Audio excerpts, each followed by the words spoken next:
Hello hi पिलामाने जय जगन्नाथ। आज आमे पढ़िबा पंचम श्रेणीर गणित मेढ़ा। तमर न्यू सिलेबस पिलामाने प्रथम पाठ आज पढ़िबा।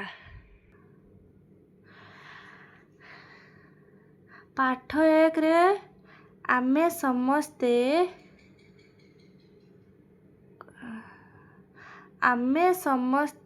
यात्री। यात्री माने कौन पिला माने तमे गोटे जगार अन्य गोटे जगह को जाउछ कोथि जाउछ बस रे जाउछ तो सेटा को कौन कहती यात्रा करबा को कहती यात्री। बा तमे गोटे जगार आ गोटे जगह को तमे गल। देख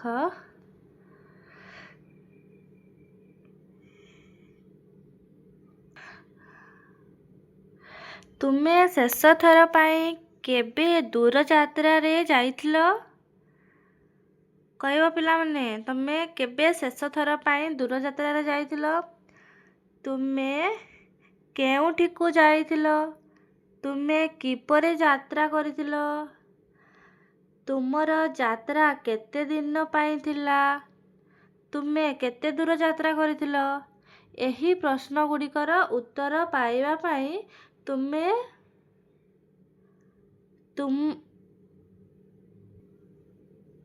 तुम सहित जाइथिबा वयस्क व्यक्ति विशेषण को पचारि कुह।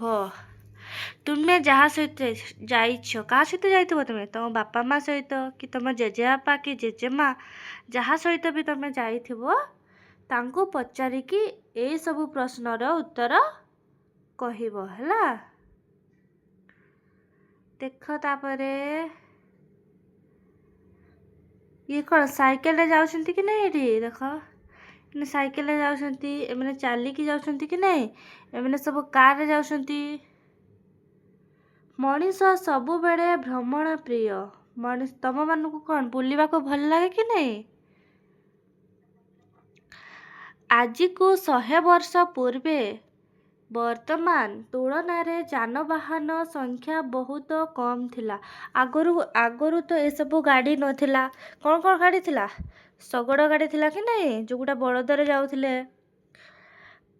एबे सब कौन है बस गाड़ी जुआड़े जीवो तुमको गाड़ी रो असुविधा होची कि होनी। तो देखबे प्राणी मानक द्वारा टणा जाइथिबा गाड़ी कार और रेल गाड़ी रा व्यवस्था थिला हाँ कि नहीं। ଏହା ପୂର୍ବରୁ ହଜାର ବର୍ଷ ପୂର୍ବେ ଦୂର ସ୍ଥାନକୁ ଯାତ୍ରା କରିବା ପାଇଁ ଲୋକମାନେ ପାଦରେ ଚାଲି ଚାଲି ଯାଉଥିଲେ କିମ୍ବା ପ୍ରାଣୀ ମାନଙ୍କୁ ବ୍ୟବହାର କରି ଯାଉଥିଲେ ହଁ କି ନାହିଁ। ସେମାନେ ବଳଦ ସାହାଯ୍ୟରେ ଯାଉଥିଲେ କି ଘୋଡ଼ା ସାହାଯ୍ୟରେ ଯାଉଥିଲେ କି ଅଟୋ ସାହାଯ୍ୟରେ ଯାଉଥିଲେ। ପ୍ରାଣୀ ମାନଙ୍କ ସାହାଯ୍ୟ ନେଇକି ସେମାନେ ଗୋଟେ ସ୍ଥାନରୁ ଅନ୍ୟ ସ୍ଥାନକୁ ଯାଉଥିଲେ।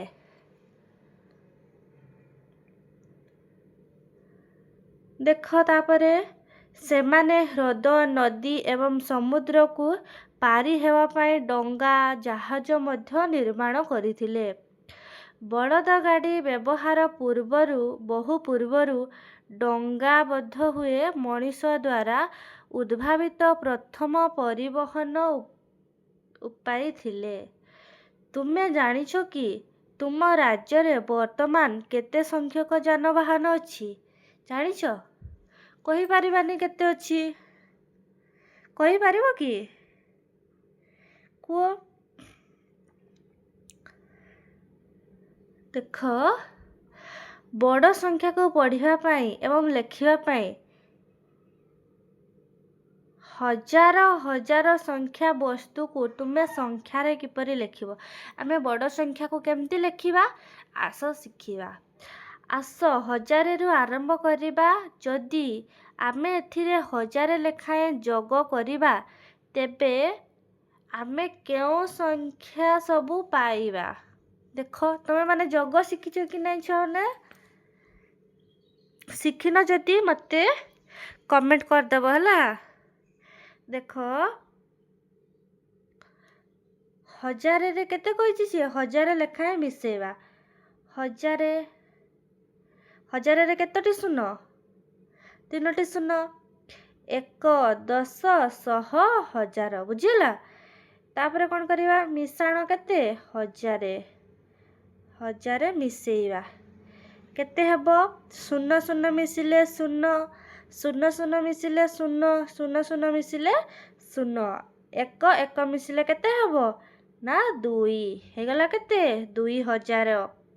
ସେମିତି ମିଶେଇବା ଏବେ 2000।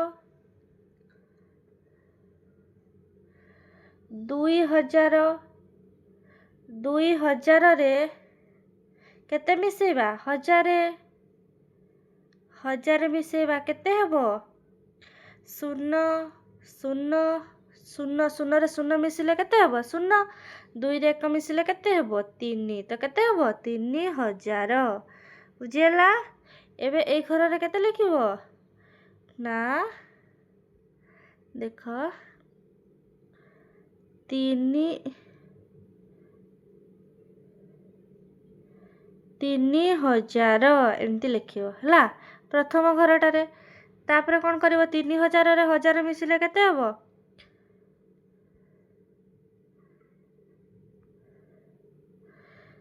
4। ଏଠି କେତେ ହେବ? 4000। ସେମିତି ଏଇଠି କେତେ ହେବ? 5000। ଏଠି କେତେ ହେବ? 6000। ଏଠି କେତେ ହେବ? 7000। ଏଠି କେତେ ହେବ? 8000 ବୁଝିହେଲା। ତାପରେ କ'ଣ ଆସିବ? 9000 ବୁଝିପାରିଲ? ଯଦି ବୁଝିପାରିବନି ପିଲାମାନେ କହିବ। ଏବେ ଦେଖ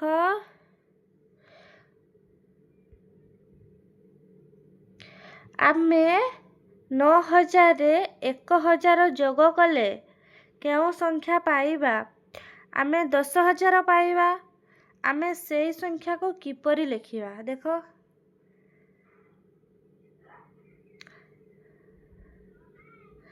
ତଳେ ଥିବା ସାରଣୀକୁ ଦେଖ ଏବଂ ସଂଖ୍ୟା ଲେଖିବାର କ୍ରମ ଲକ୍ଷ୍ୟ କର। ସ୍ଥାନୀୟମାନ ସାରଣୀରେ ଆମେ 10000 ପାଇଁ ଆଉ ଏକ ସ୍ତମ୍ଭ ଯୋଡ଼ିଛୁ। 10000କୁ ଏକ ଅୟୁତ ମଧ୍ୟ କୁହାଯାଏ। ଦେଖ ତମେ ଜାଣିଛ କୋଉଟା କୋଉ ଘର? ପ୍ରଥମଟା କ'ଣ? ଏକ ଘର, ତାପରେ 10 ଘର, ତାପରେ 100 ଘର, ତାପରେ 1000 ଘର, ତାପରେ 10000 ଘର। 1 ଏଠି କେତେ ହେଲା? 10। ଏଠି 100। ଏଠି କେତେ ହେଲା? 1000। ଏଠି କେତେ ହେଇଯିବ? 10000। ମାନେ 10000ରେ କେତେଟା ହେଲା? ଶୂନ। 4ଟା ଶୂନ ବୁଝିଲା। 10 10 ଯେ କେତେ? 100। 10 100 ଯେ କେତେ? 1000। ହଁ କି ନାହିଁ? ତାପରେ ଦେଖ 10000 ଯେ କେତେ ହେବ?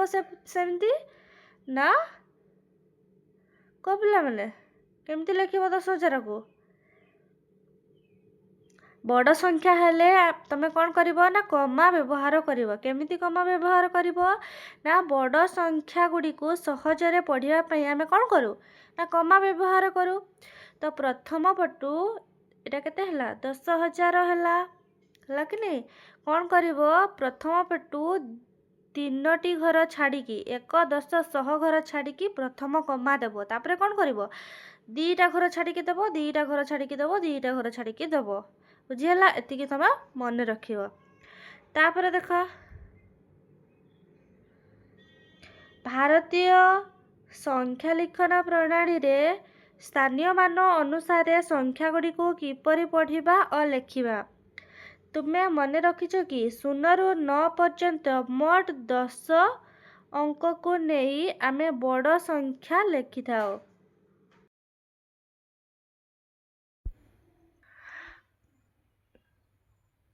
ଉଦାହରଣ ସ୍ୱରୂପ ଦେଖ 1380। ଶୂନ 1 8 10 300 1000। 1000 କେମିତି ହେଲା? କେତେଟା ଶୂନ ଅଛି? 3ଟା।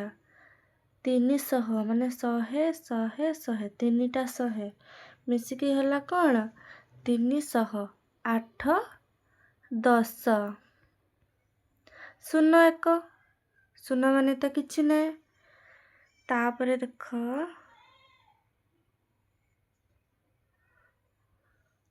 9123। 9100 2 10 3 1। ସବୁବେଳେ ଡାହାଣ ଆଡ଼ୁ କରିବ କ'ଣ? 3 1 2 10 1 100 9000। 9000 ମାନେ କେତେଟା? 9ଟା 1000। ଦେଖ 1 2 3 4 5 6 7 8 9। 100 ମାନେ ଗୋଟେ 100। 2 10 ମାନେ 2ଟା 10। 3 1 ମାନେ 3ଟା 1। ବୁଝିହେଲା? ତାପରେ ଦେଖ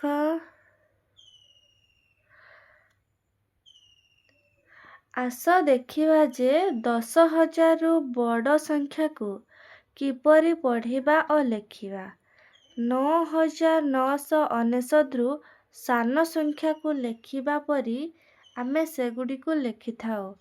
ବହିର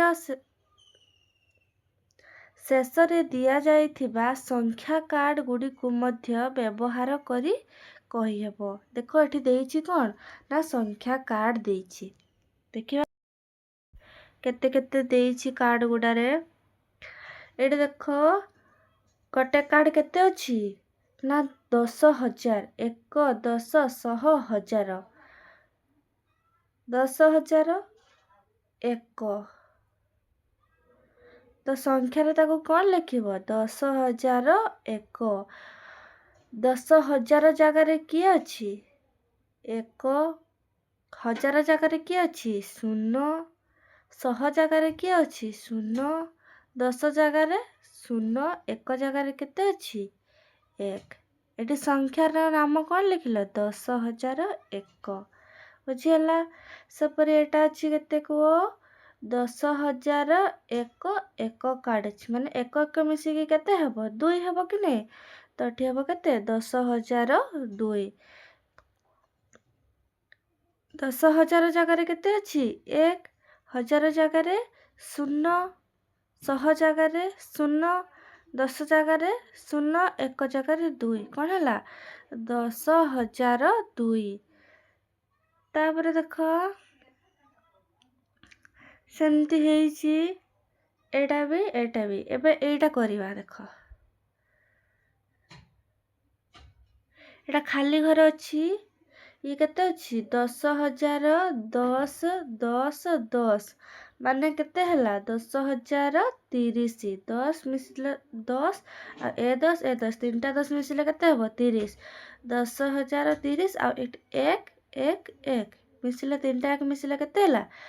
30ରେ ଆଉ 3ଟା 1 ମିଶିଲେ କେତେ ହେବ? 33। 31 32 33। ବୁଝିହେଲା? ତ କେତେ ହେବ ଏଠି? ନା 10,000 ଏଠି ଲେଖିବା କେତେ ହେବ?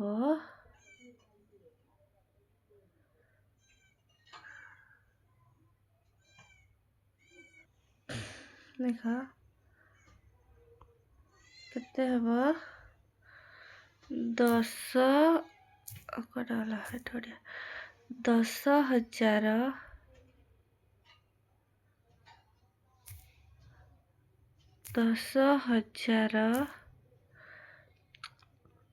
କେତେ? 33 ହେଲା।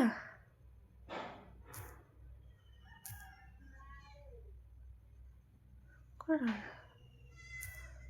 10,033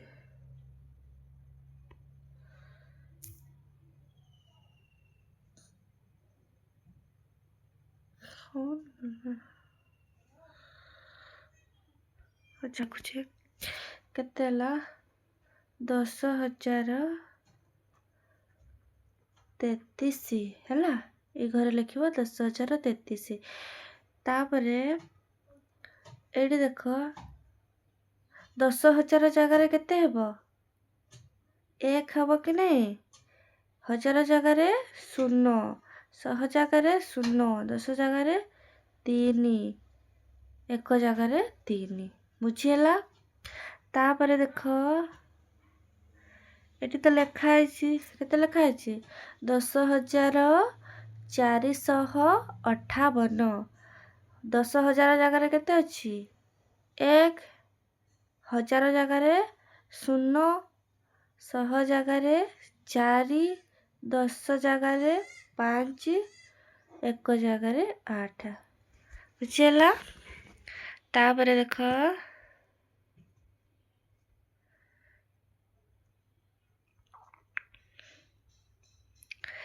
ଏଠି ଦେଇଛି କ'ଣ? ସଂଖ୍ୟାର ନାମ ଲେଖ।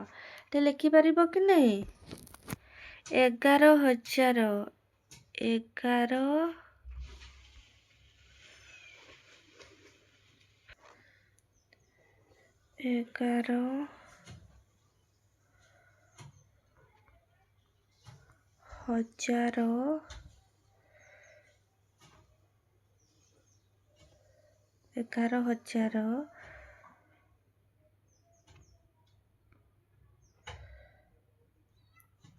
200 କେତେ? 14, 14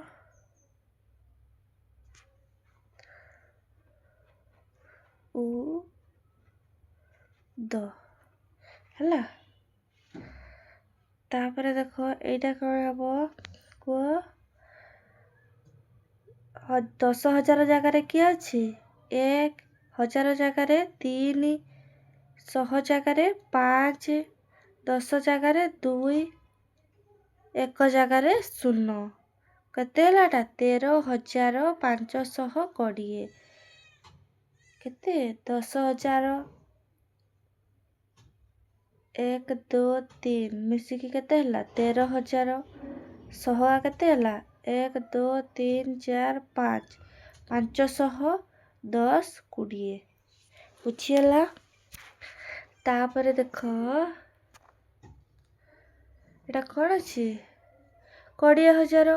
10,000 ଜାଗାରେ କିଏ? 2, ତାପରେ କ'ଣ? 0, 0, 0, 20,000। ବୁଝିହେଲା?